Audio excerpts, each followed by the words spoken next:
Start.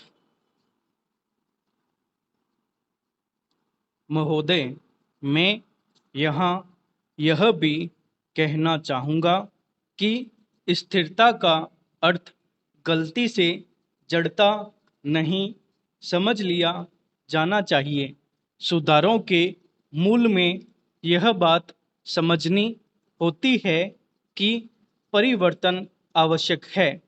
Bharat में स्वतंत्रता प्राप्ति के बाद से हम जिन आर्थिक नीतियों पर चले, उनसे हम विकास के एक ऐसे सोपान पर पहुंच गए कि जिससे 2001 तक हमारा काम अच्छी तरह चलता रहा।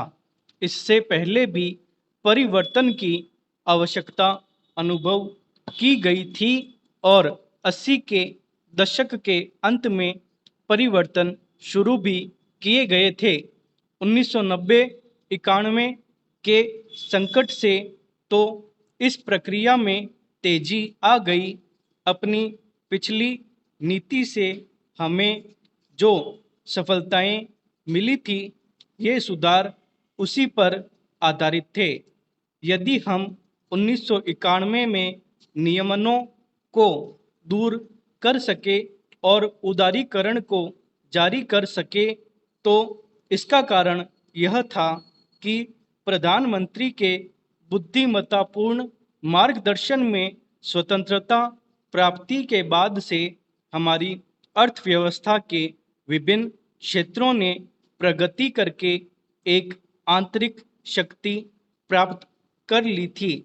उनका घोषणा पत्र पार्टी का 1991 का घोषणा पत्र इस बात का स्पष्ट और बिल्कुल सही द्योतक है कि क्या आने वाला है। कृषि में अपनी प्रगति के फलस्वरूप हम आत्मनिर्भर हो गए थे। हमारे उद्योग इतने मजबूत बन गए थे कि बाहर के विदेशी संपर्क को वे झेल सकें। प्रतियोगिता के क्षेत्र में भी और सहयोग के क्षेत्र में भी हमारी नीति में एक निरंतरता बनी रही है, जिसके परिणाम स्वरूप हमें अपने सुधारों के लिए आधार मिला है।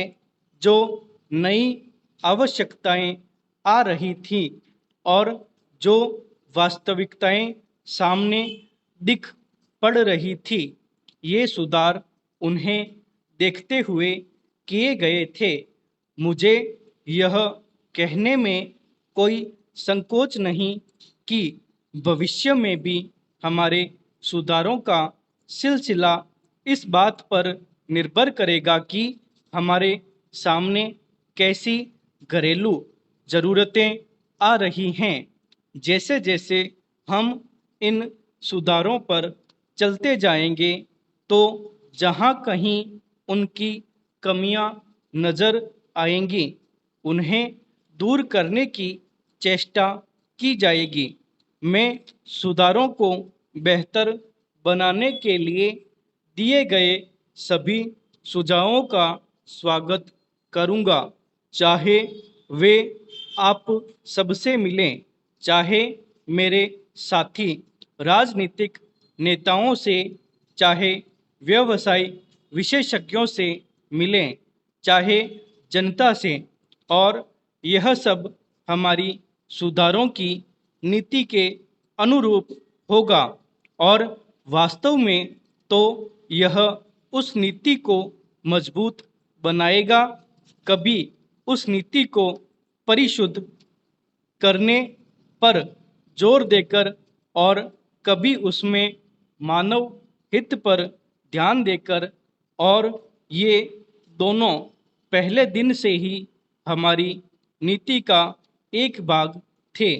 इस संबंध में मैं हाल में उस वाद विवाद की चर्चा करना चाहूँगा जिसमें सुधारों की आलोचना की गई है।